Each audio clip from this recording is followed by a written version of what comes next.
This week marks the 70th anniversary of the signing of the Korean Armistice, which suspended, though technically did not end, the Korean War. 5 million people died in that fight, half of them civilians, and also Korean, American, and Chinese soldiers.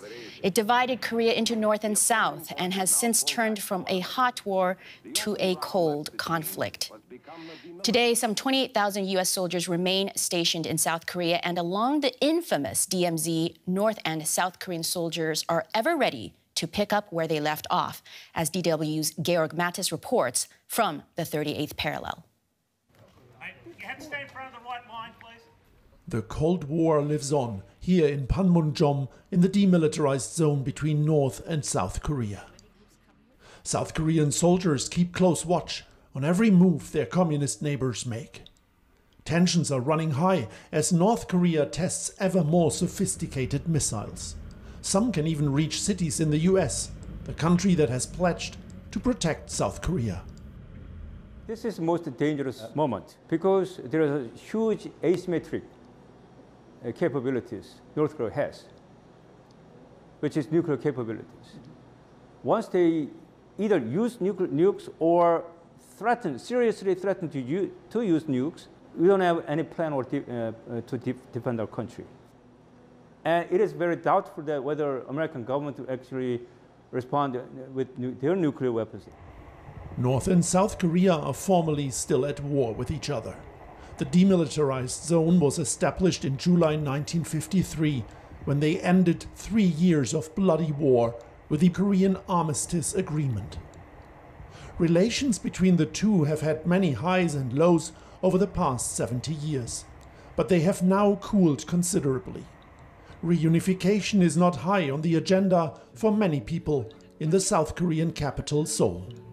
In the young age like me, get a lot of pressure by living their own life, but at the same time, if we are thinking about the reunion, in some point they have a concern, do we have to take care of them too? I worry about the increased taxes I will have to pay after a possible reunification. That's a concern. I guess for most Koreans with my age, I think they see it more of a distant topic rather than reunification. I think most people want just total separation. I think that's most. Yeah. Some polls in South Korea show about 3/4 of the public now support the idea of nuclear armament to counter threats from the North. John Song-hun says South Korea should accept the fact that the North has nuclear weapons, instead of insisting on denuclearization as a precondition for talks. He thinks South Korea was too naive when it signed the so-called denuclearization declaration, just as Ukraine was when it gave up its nuclear weapons with the Budapest Memorandum. One of the reasons why currently South Koreans are concerned about this nuclear threat is that we are seeing what Ukraine experienced these days. We all understand that Ukraine with nuclear weapons would not be invaded by Russia. Now they're attacked actually from Russia, who is supposed to provide security guarantee to Ukraine. A very similar destiny, a very similar fate, you see? Walking the streets of Seoul, this frozen conflict seems very far away, until one encounters one of the many memorial sites in town, like here at the War Museum of Korea, commemorating the tens of thousands of South Korean and United Nations soldiers who died in the Korean War.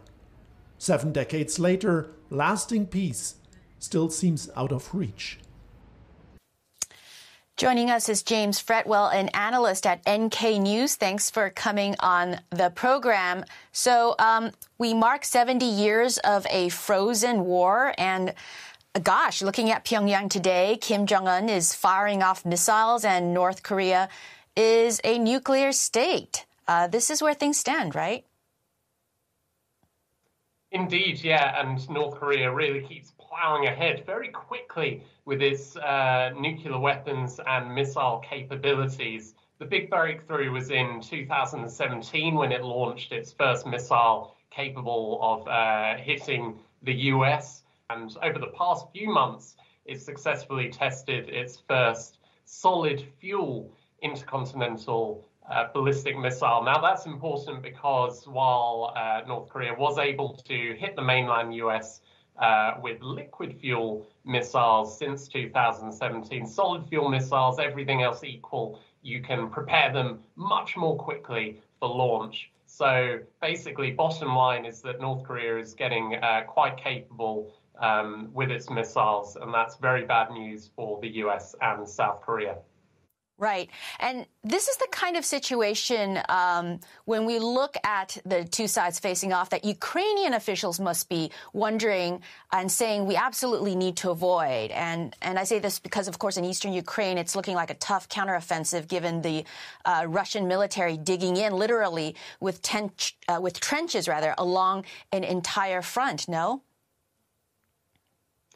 Well, so I think when it comes to nuclear weapons, of course, one reason why the West isn't intervening directly with troops on the ground in Ukraine is because it's worried about Russia's nuclear weapons, right? And if we look over to the Korean Peninsula, South Korea, it's going to be getting very nervous about North Korea's improving weapons capabilities. Of course, unlike Ukraine, South Korea does have a military alliance with the US. So the US is meant to come and help it out if it is attacked by North Korea. But when they signed this alliance in the 1950s, North Korea didn't have nuclear weapons, and it definitely didn't have missiles capable of firing them all the way over to the mainland US. It does now. And South Koreans are thinking, well, if North Korea can credibly threaten the US with a nuclear strike, would Washington really come to our aid if there was the threat of a retaliatory strike on Los Angeles, let's say, if it did come to South Korea's aid? So I think Seoul is going to be looking at developments in Ukraine. It has been looking closely, and it's going to continue to monitor the situation. I want to get back to that in a bit, but do you think from the Ukrainian side that analogy where they say we want to avoid a frozen conflict, we don't want a DMZ-like thing in eastern Ukraine, is that an accurate analogy, or do you think it's something that can't really be compared?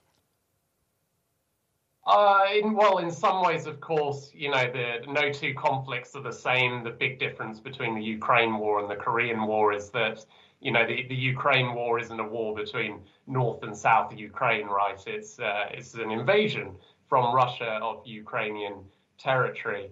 But the similarities are going to be potentially that if the war in Ukraine does continue to go on into a stalemate, and the US and Europe start to lose their appetite for sending weapons to Ukraine, then it could end up being a lot more support for something like an armistice. Of course, Ukraine doesn't want something like what happened in Korea, because you look at what happened in Korea in 1953, it was only meant to be a temporary ceasefire, and 70 years later the country is still divided.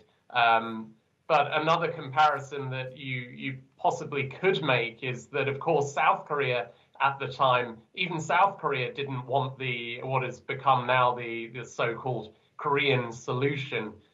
South Korea wanted to keep on fighting, but the US wasn't willing to keep fueling the war effort. So I think Ukraine looks at the Korean experience and hopes that the West will keep backing it as long as it's willing to fight, and that it will be able to regain all of its territory. So finishing up with the view from South Korea, how serious is it that South Koreans are wondering whether they should acquire nuclear weapons? I mean, that is something that's growing, as our report mentioned. Yeah, so at the beginning of the current president's term, Yoon Suk-yeol, there was a lot of support. There was a lot of talk about South Korea developing its own nuclear weapons. However, at Yoon's summit with Joe Biden in Washington in April, they agreed to create this thing called the Nuclear Consultative Group.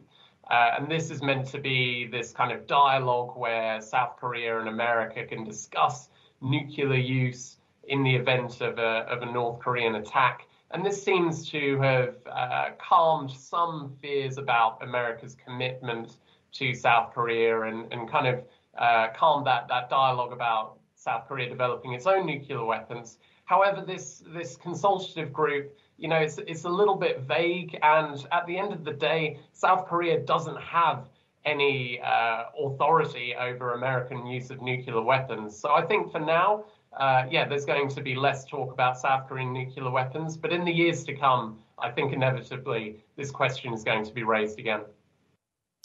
James Fretwell, thank you so much for joining us. Thank you.